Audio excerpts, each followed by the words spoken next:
Check 1, 2. What is up, YouTube? Hey guys. Today, I'm gonna bring my husband on here and I'm gonna interview him. You are gonna bring him on here. I'm so excited to meet him. I've been waiting a long time, you guys.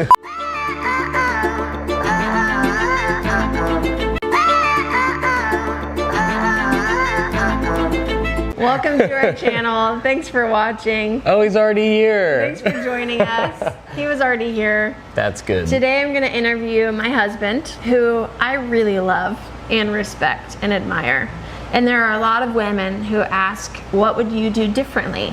What would you do differently if you were single? What would you do different whenever you were dating? How would you navigate through marriage differently?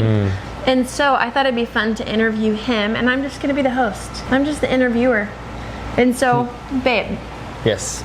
If you could go back into your single life, what would you do differently? If I could go back into my single life, what would I do differently? Even the bad decisions you made, and not just the good ones, created a pathway to where I am now. It's hard to be like, oh, I have all these regrets. I think in my single life, I probably would have been a little less make-outy with girls, and I would be less messy. You know, I was in a messy season where I didn't feel super connected to God, and I was navigating through a lot of burnout for ministry. I just had a lot of pain that I hadn't processed through. I think honestly I did the best I knew how at the time, given the circumstances, but I wish I would have protected myself more. And I think that's something we tell people too, is like, you don't realize that when you're going to spend the rest of your life with somebody, you want it to be special until you're with that person. You know, it's hard to have that type of foresight into the future when you're single, because you're like, I want that immediate, instant gratification.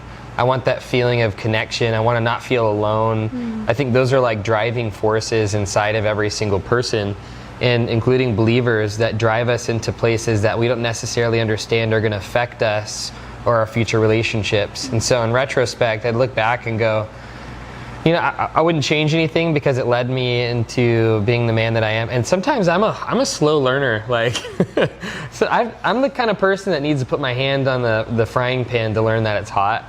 Unfortunately, I've been that in so many years of my life. I'm hopefully not that as much that way anymore.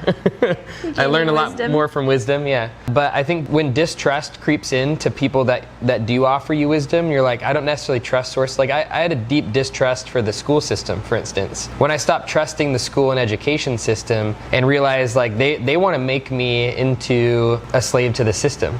You know, that's what I started believing. I stopped trusting a lot of the information I learned from the education system. I started challenging a lot of it. You know, and the same with church, when I faced a lot of pain in leadership from leaders that had really led me into, that had said certain things and then maybe went back on those things that had hurt me in different conversations in ways that they'd mentored me. I stopped trusting authority and leadership, and therefore the wisdom that they gave me, I had a deep distrust for. So I stopped just trusting like, oh, I'm going to trust your take on theology and truth. And I started challenging a lot of things. And I think back then, with how much distrust I had for wisdom, typical wisdom that I had learned and heard, I was like, well, I'm going to figure things out. And that's when I had to touch the frying pan a few times. So you would make out less? I would make out less. I would, yeah. Okay. I'd probably have a little bit more wisdom in the way that I dated. Yeah. Great. Fast forward to our dating process. If you could do anything differently, going back, what would it be? I think I would have taken more time to just enjoy dating. You know, like we went really fast. I think in 6 months, or what was it, 8 months? It was 4 months of dating, 4 months of engagement, somewhere around there. I would have enjoyed the dating process more with you. I think there was like this rush to like, let's get started, go for it. Like, we already know we want to marry each other, let's just go for it, because we had been friends for 2 years. And I think in looking at that, we're like, you know what, let's just do it, because there's so much desire, there's so much sexual attraction, there was so much knowing that God was in it, that we were like, let's just rush forward. And I think even knowing like things would have ended up the same, it would have been nice to still work through or build some more secure attachment in that dating stage, that we could look back on and go, oh, like, look at all those memories in our dating process too that led us into the point where when we said I do, we had that history. Because I think there are parts of me when I look back on our wedding day that I was disconnected in moments. I think when I look back, there are moments when I was triggered. I didn't know I was triggered at the time. I would have liked to be a little bit more present in certain parts of our wedding day, that I can tell, like, me being dissociated in different aspects, it affected that day. Yeah. You know, and I think... And a lot of our marriage. And a lot of our marriage too, but... It took until our 3rd year of marriage, though, until you really went after dissociation. I've always gone after dissociation, but I think marriage brought up a whole slew of things that you don't even know that you deal with, and it's only the kind of things that only marriage can bring out. In our dating process. I think taking more time just to have fun, lean into that, maybe even stay in Redding and not bring so much transition into our lives at once. You know, like right when we got married, we moved. Right when we got married, we got a new community, right? It's like there was a lot of transition that we just thrust on ourselves, when it's like marriage in and of itself was a lot of transition. Yeah. And I remember another thing that you said is you wished we would have had more time to date too, because you had recently gotten out of a relationship. I need more time to heal. You were grieving a lot and had a lot of pain, and you felt like you couldn't actually bring the love that you wanted to me because you were still grieving a past relationship. My heart was still really, really hurt. I think to the degree that we grieve pain is the degree that our heart opens up to risk and be vulnerable again. Yeah. And I think there are parts of my heart that were like, I'm not going to let Sammy in because I couldn't. And I think it took pain in marriage to bring those things up, you know. I love where we're at now. Didn't love the pain that we had to walk through. Yeah. Because I could feel for the first few years of our marriage that he loved me better than I had seen many men love their wives. So he had already beat them to the standard of if we're playing the comparison game. Yes. But it was better than anything I had seen or experienced, and he was more present and emotionally available more than any other men I had seen in marriage, and so in other people's marriages. And so on one hand, I was really thankful, but then on the other hand, there was still a lot of pain and a lot of disconnection. So love it for me, but it was also hard and sad. Now fast forward to marriage. Last question. If you could do anything different in the last, because we've been married for over 3.5 years now. Yep. If you could do anything different in your first 3.5 years of marriage, what would it have been?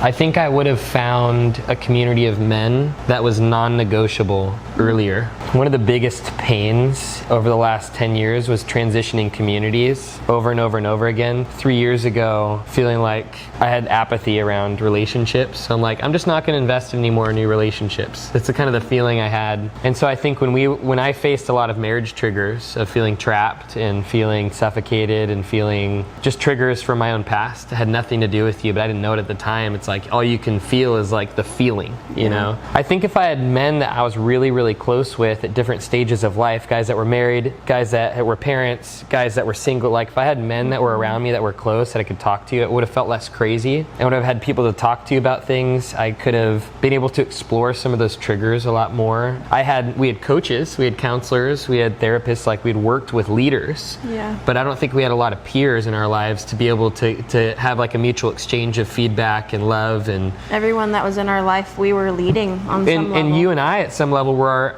our entire world. Yeah. You know, so when you got triggered, we're making each other the solution to that trigger when it doesn't work, you know. And I think having like a spread of pain and where we get that pain loved on besides just each other would have been so much more healthy, and it would have given me the safety to be more honest with struggles. Like I didn't know how to invite you in when it felt unsafe. Yeah. I didn't know how to share certain things with you when you got triggered in different ways by information.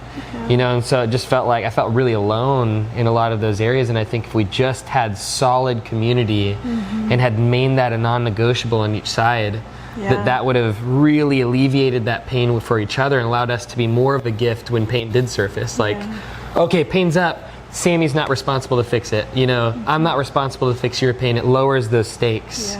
You know, so yeah. It's good. Yeah. I love that. So we covered a lot in a short amount of time. And I was thinking while I was sitting here listening to him, like it's actually very easy for me to sit here and listen to his pain in marriage, and I'm not triggered at all. I'm like, yeah. That's good. Your pain is really valid. Those were your experiences. The first few times that I heard that he felt trapped in marriage or that he felt disconnected in marriage, it was so painful for me. And anytime he heard about my pain, it was really painful and triggering for him. And so one thing I love about what we're doing and what I was sitting here thinking is, man, so many married couples can't sit and have conversations like this, especially to a public audience or especially in front of their friends or family.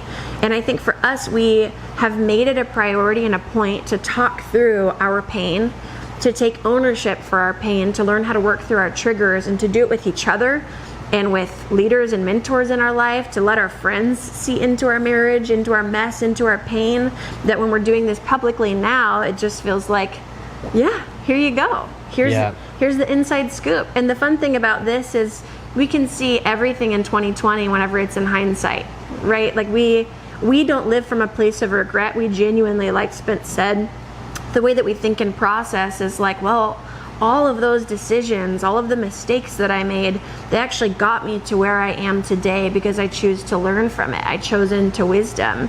And so we don't live our life from a place of regret. We don't look at the first 3.5 years of our marriage and think about all the things that we wish we would have done differently. Maybe you do. I don't know. I don't. I'm just like, I'm so thankful because, yeah, he was disconnected and dissociated, and now he's broken that so much. So I'm so thankful for all of that pain. And yes, I used to hear his pain and get so triggered, and it felt so excruciating because he was in my God spot in different moments, and I didn't want to be a failure as a wife or a disappointment. And I've been able to work through and purge that pain and relinquish control and do all of these things. And so we wanted to just share it for educational purposes for those of you who are single and want to learn how to do it better, for those of you who are dating and want to learn how to do it better, and those of you who are married and have opportunity to make changes and grow. We wanted to just share little bits and pieces from Spencer's perspective of what that's looked like, so that hopefully you can glean something from it. Yeah, and I just want to share with you guys too, like, you shouldn't live in regret, because it's honestly something you have zero power to influence is your past. But if you're watching this right now, when we talk about things like this, you do have the power to affect now. So you can make different decisions now than you would have made if you didn't have this information. And so don't do nothing when you're watching stuff like this. You're learning from other people. Like, I'm not saying that we have all the answers in this, but maybe it sparked something for you. Like, get into community. Get help and get leadership. Don't be alone if you're working through things in your life. And honestly, if I were single right now and I were watching this video, like, I would want to tell that single version of me, like, get the help that I wish that I had. Like, get the help that you're craving, because it will change the trajectory of your marriage, your family, your life. Like, it's necessary, it's important. There's nothing more valuable you can invest in. And so, hope this was valuable. Hope you enjoyed, and we'll see you next time.